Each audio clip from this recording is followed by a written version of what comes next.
السلام عليكم ورحمة الله تعالى وبركاته. مرحبا بكم في قناتي. إن شاء الله تكونوا كامل بخير. اليوم إن شاء الله رايحة ندير معاكم وصفة رولي بطاطا بالموس الدجاج. الوصفة هذه تجي بنينة، رافقتها مع زيتون بلا صوص بلونش. صدقوني هاد الوصفة تجي بنينة بنينة وتوالم بزاف بزاف مع شهر رمضان الفضيل. في كسرونة نحط شوية زيت، نزيد عليه ربع صدر تاع الدجاج، نزيد عليهم مغرفة تاع الملح، نخليه يتقلى حتى يتحمر. من بعد نضيف عليهم حبة بصل مسكرفجة،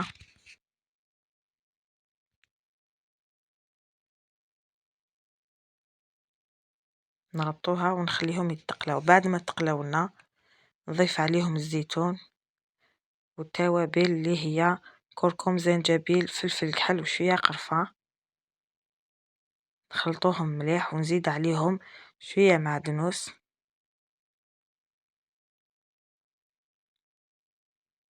نغلق عليهم ونخليهم يتجمروا في غرضهم.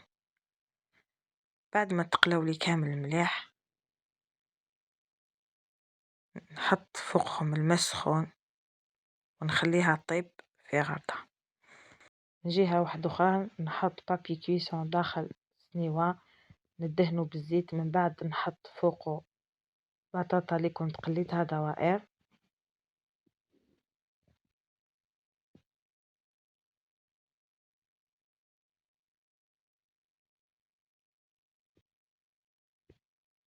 نفرغ فوقهم زوج حبات بيض اللي كنت درت لهم الحليب وفلفل كحل والملح، نفرغهم كامل على الوجه تاع البطاطا. من بعد نحطوها في الكوشة الطيب 4 ساعة ونحيوها. في أشواح حطيت صدر دجاج اللي طيب، نزلت عليه زوج حبات فرماج، 4 كاس تاع حليب، نميكسيوهم. أوليك بعد ما ميكسيناه شوفوا هذيك العموس، أيليك البطاطا بعد ما طابت نحط فوقها كامل العموس هذيك، ندهنها كامل فوق البطاطا هذيك. من بعد نزيد عليهم فروماج رابي،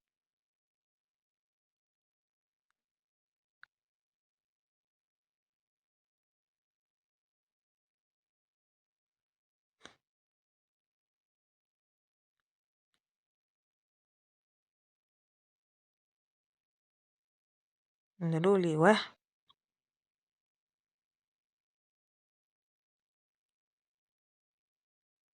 كي نكملو نعاودو نرجعوه للفور يحمر، من بعد نحيوه. أوليك الطبق تاعنا كيفاه جاي شهي بزاف بزاف بنين. هاد الوصفة رائعة جدا جدا، نتمنى انكم تجربوها وتنال الاعجاب تاعكم. وإلا عجبتكم لا فيديو ديروا لي جيم وابوني. ما بقى لي غير نقولكم شهيتكم بالصحة، نتلاقاو ان شاء الله في وصفات اخرى.